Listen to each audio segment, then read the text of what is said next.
As we speak right now, there are families who are inconsolable, literally trying to just grapple with the fact that their loved ones have been taken away from them forever. Why? Needless attacks. And this is not the first time we've seen that play out, particularly in that area, generally in Plateau State.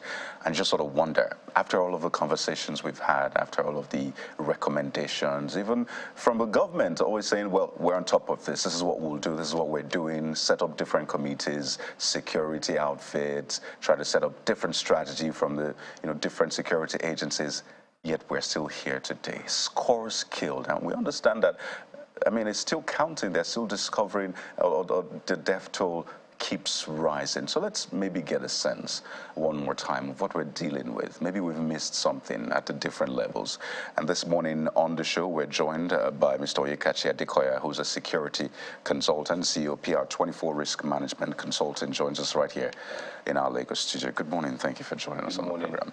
Good morning to the viewers. I mean, I say good morning advisedly because clearly from images we have seen from Mango, I mean, there's nothing good about what they're going through. But, there's something I saw in the different reportage. By the way, the police has put out a statement on that attack, and they said that they're currently on the trail of the hoodlums. That's the term that was used, hoodlums.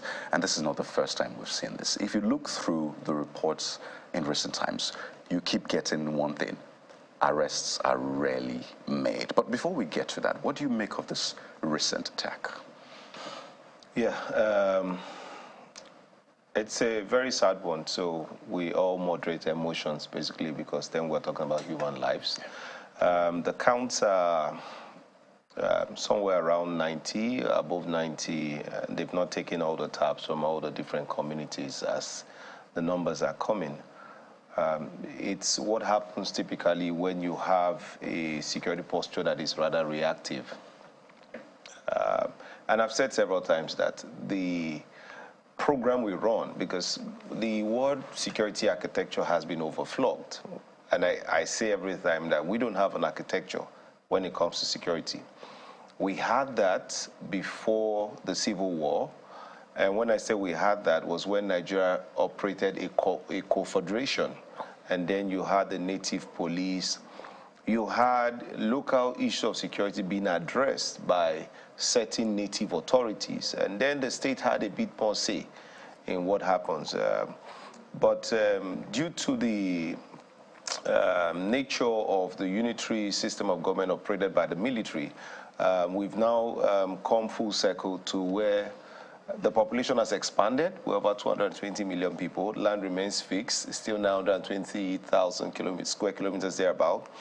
And then the fixed assets that we all have to run to, which is land, is becoming rather limited. In economics, there's something called Castle's law of variable proportions, which says that if you fix a certain factor of production, and you continue to vary other factors, after a certain point, diminishing returns will set in, and then you have to then vary the fixed factor for your productivity to continue to go. But regrettably, we cannot vary that fixed factor, which is land. And at the base of these arguments of insecurity, you are dealing with the issues that threaten quality of life and issues that degrade access to resource and resources. It's sad that we come to address symptoms every time. So this is just another symptomatic event that reveals a deep-seated problem within the Nigerian construct. Again, another thing is that we're approaching now the farming season. I tried to look at the data. Around this time last year, around April 10th, right, it happened in another local government. I think it was Kanam or so, where you had about this same number of people killed. The issues in Basa have kind of moderated out for some time.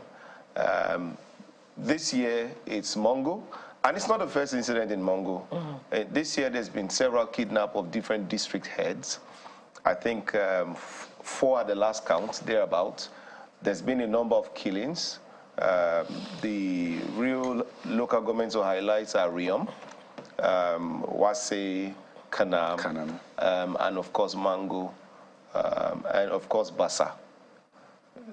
So it's Nigeria happening to the people of Plateau.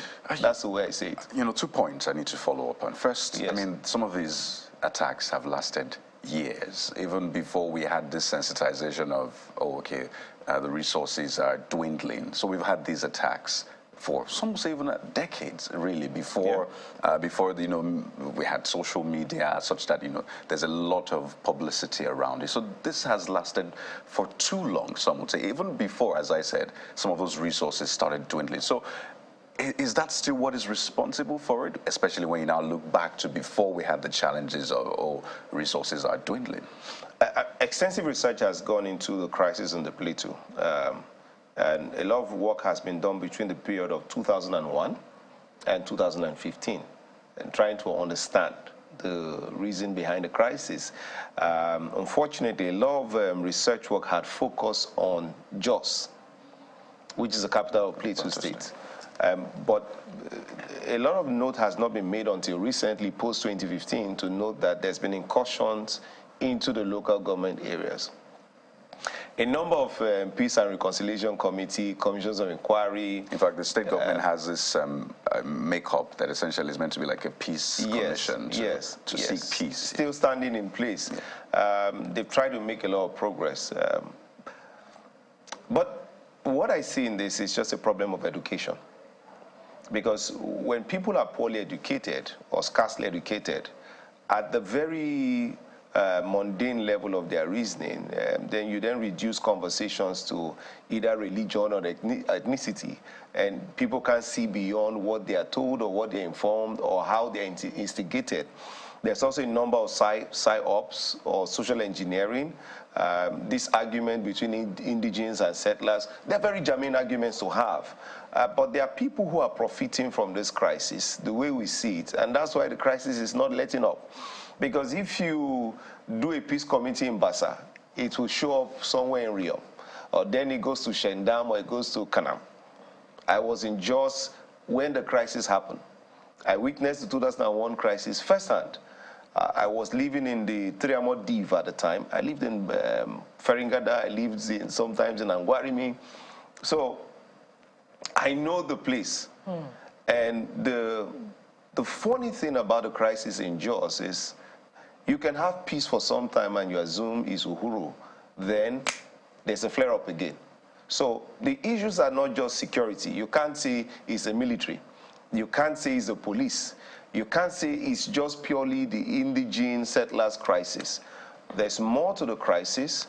And clearly, if the state governments could have addressed this since 2001, successive state governments have always mounted peace, but the peace has not been achieved.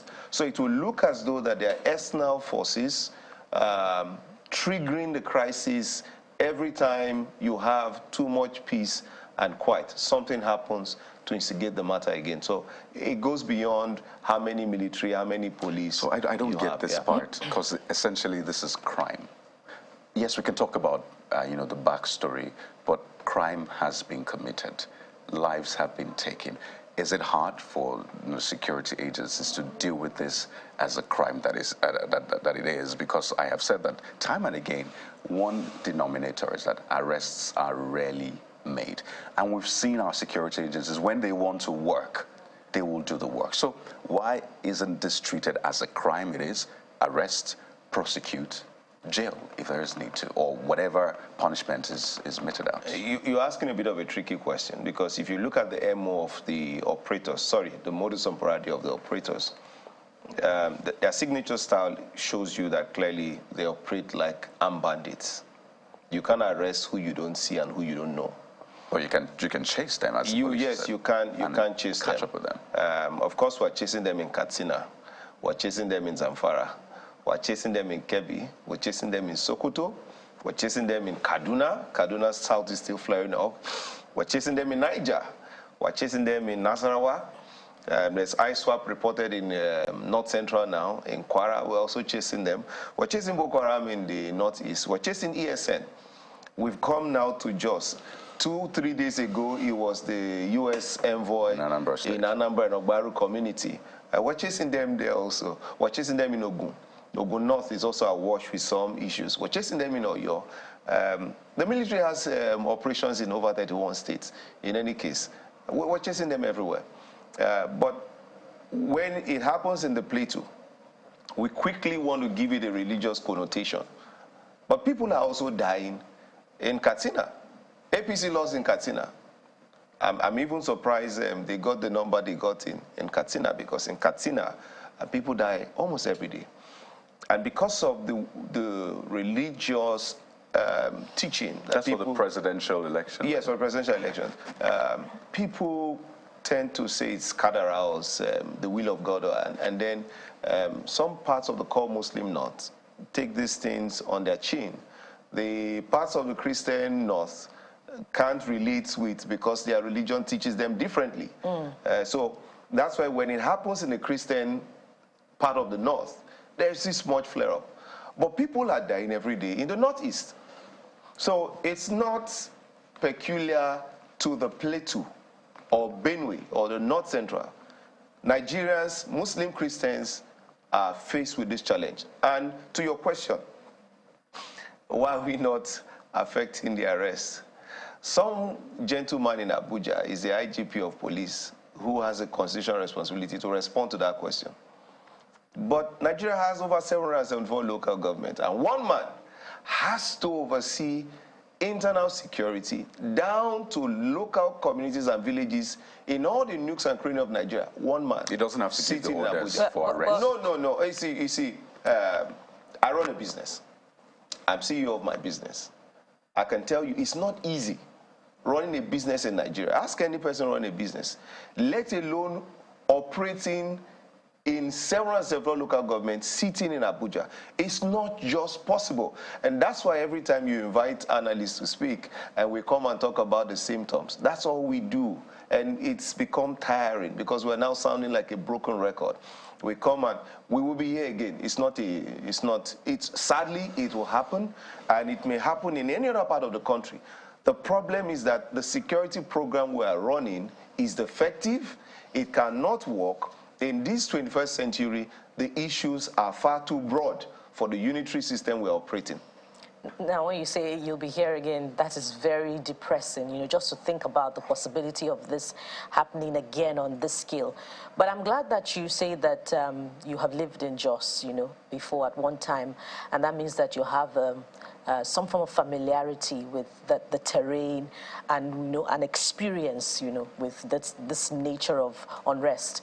So that brings me to the point about how the locals would always say that, look, the security operatives are complicit. And when you look at, what has happened in Fungzai community in Mangu local government area, they say that the report is that the attack went on at midnight to the extent that 29 people were killed. And it could be more than that, because they began the attack in another village before they got to Fungzai. So why do you think that this attack went on unchecked, and especially because this same attack of this nature had happened in this particular local government just last month in April? Yeah, so if you ask the question, it's now to try and indict either the military or the police to say why they're not doing their job. Rightly so. Yeah, they should do their job. But if we have resourced them and tool them, then we can charge them for not doing their job. Because, of course, we have the Operation Safe Haven operating in the Plateau.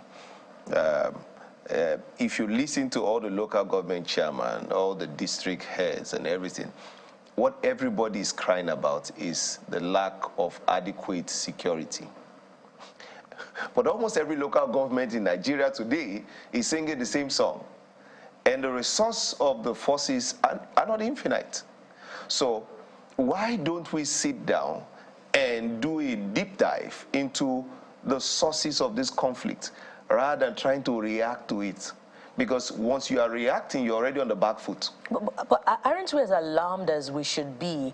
Are the resources as inadequate as they are unable to check a killing that went on for hours in the night? No, sadly, I don't think we are alarmed enough in Nigeria. We're too pacifist as a country. And this is a sad truth. We just take it as the will of God. But this is ridiculous, to put it very moderately. We don't pay enough attention to what happens in security. We don't have a say in who becomes IG. We don't have a say in who becomes defense minister or minister of police. We have no say, because everything happens in Abuja. Do you understand how far we are from it? I'm sitting now in Ogun State, in your studio. I have no say in what happens in Shagam, my local government. No say whatsoever, because the IGP runs the deployment. My state governor is the chief security officer on paper. He can't do squat. The local government, where these incidents of crime, as Coyote calls it, occur, day in, day out, can't do nothing about security in their domain. We have left everything to the hands of the federal government, which is an aberration. You see, because the states are the landowners. And then in our will to come together as a people, we have formed the Federal Republic of Nigeria with subnationals forming the federating units. But those federating units cannot deal with the issue of security. And every sensible approach to security is local. When you take away the local components from any security initiative, you can't do anything. But then they say that you've had community issues, once you can't enforce law, you have nothing. It's like the Lagos-Ibadan Expressway. Once it's blocked and people are running on the opposite side of traffic, there's so little law enforcement can do, because law enforcement becomes overwhelmed at that time. So our law enforcement is overwhelmed. I understand the claims of complacency. Yes, I lived in Plateau. Yes, I know the place, but I don't want to see it from the perspective of someone who's been there. I have business to look at the entirety of Nigeria. And we see data, we see the crime statistics. And I'm saying that the problem is just not Plateau today, Anambra yesterday, God knows where tomorrow, or what next tomorrow. The problem is that the security program we are running is not working for Nigerians. And that's why we will keep having these conversations until we take policing local to the states. Do state policing. It's an aberration for the military to respond first in matters of internal security. World over, the military is not best suited for counter-terrorism. Okay, they can do counterintelligence, insurgency operations, but the police must be the lead agency. We have a counter-terrorism unit of the Nigerian police force. They don't have enough personnel.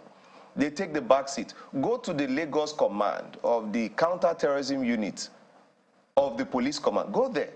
It's not what it should be. So once you don't have the police should be the first on the scene. Then the military should respond with additional force, and then we can escalate further. Not domesticating the military, because the military goes in to search, to kill, to destroy. It's one objective.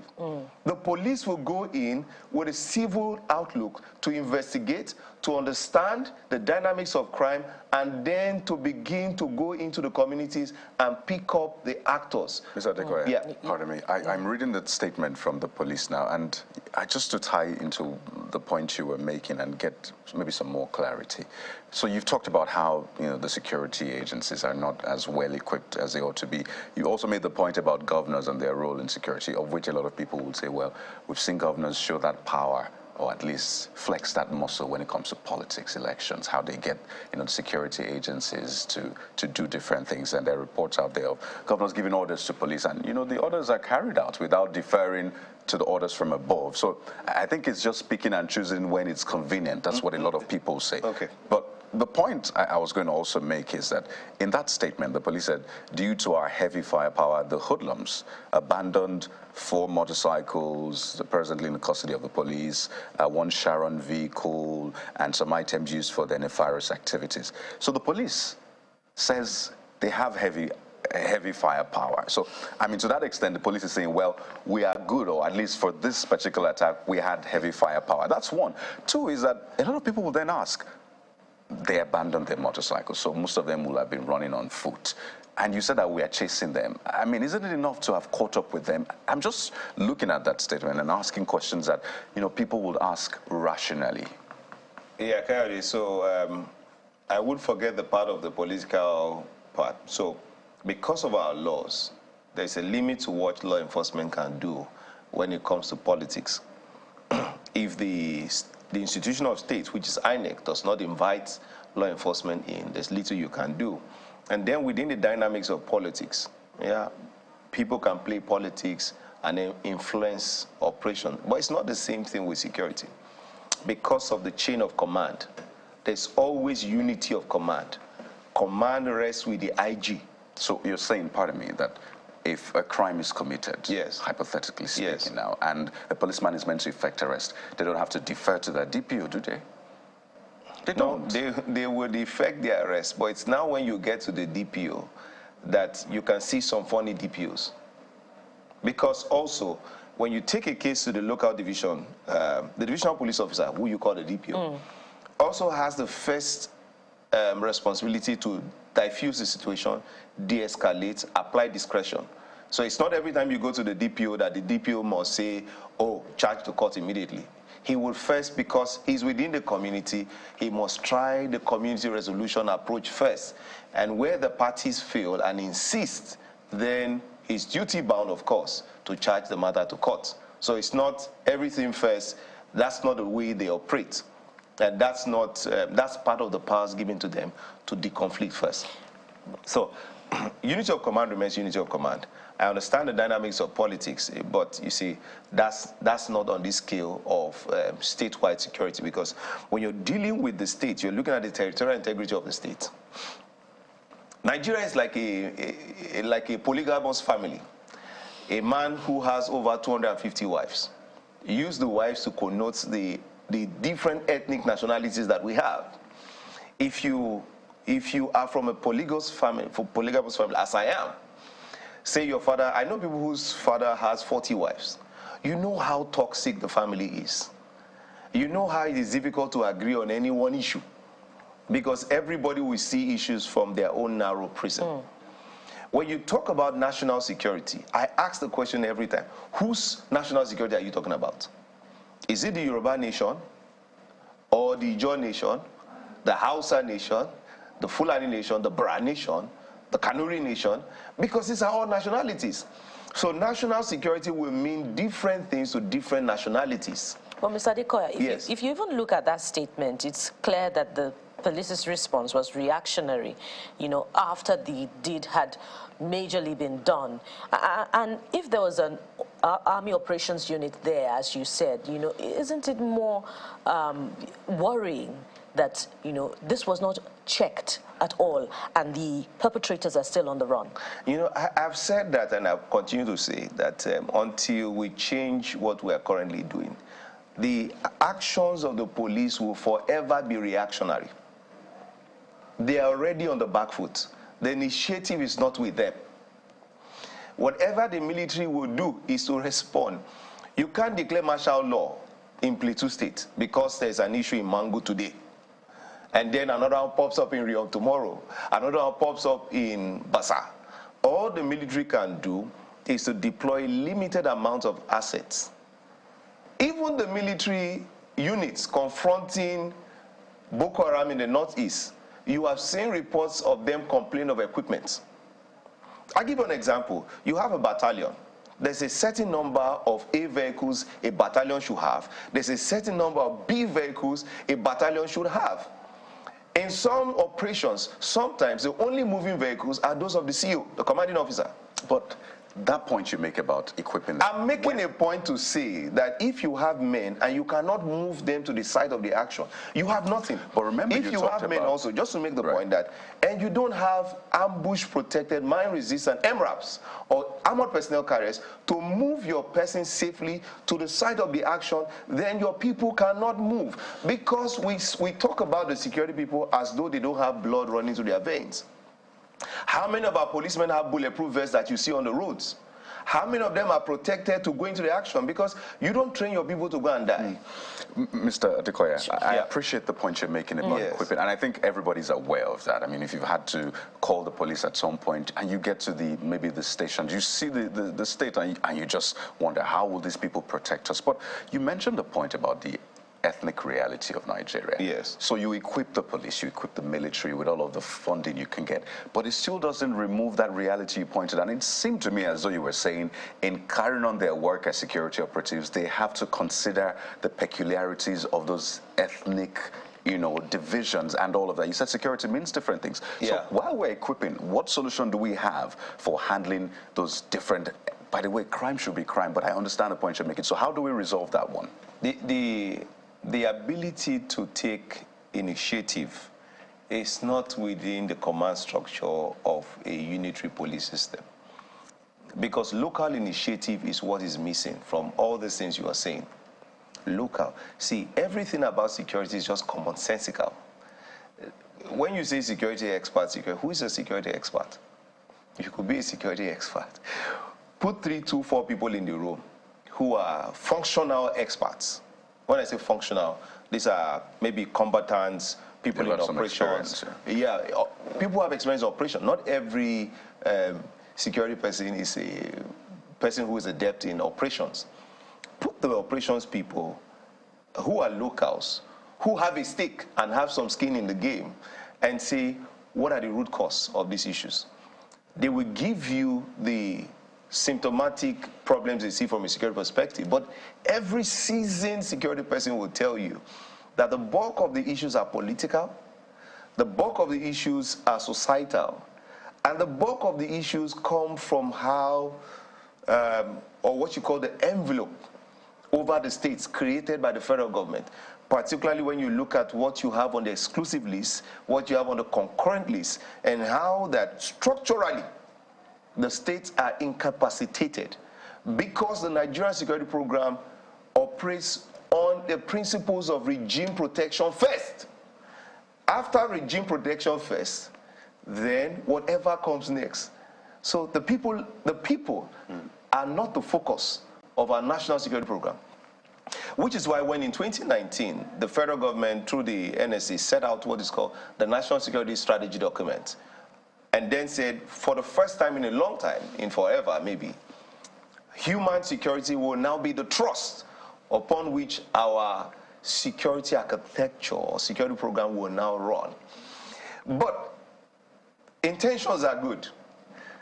Capacity, it can be intellectual, it can be, of course, it can be depth of thinking. It can also be in terms of resource. Right. Okay, do we have the right people thinking the right things? Do we have the right structure? And have we resourced the structure? Are we taking local initiative? And all of people, bottom, top. When you take the initiative bottom, you need to be able to implement at the bottom. We take the initiative bottom, we communicate to the top, and then we're looking for the top to implement. You see, that's an aberration. It's dysfunctional. And I'm glad you make this point, because I sincerely hope that the incoming administration is taking note, really, about how to do things differently. But we'll have to thank you so much. You've made very important points, I must say, and I do hope that I don't look forward to seeing you again, honestly. But, I mean, keep our fingers crossed and look to the appropriate agencies to do their job. Onyekachi Adekoya, Security Consultant, CEO, PR24 Risk Management Consulting. Good to see you. I can't say I want to see you again, but have a wonderful time. I hope not to see you again too on this matter. On a a cherry note, definitely. Yeah.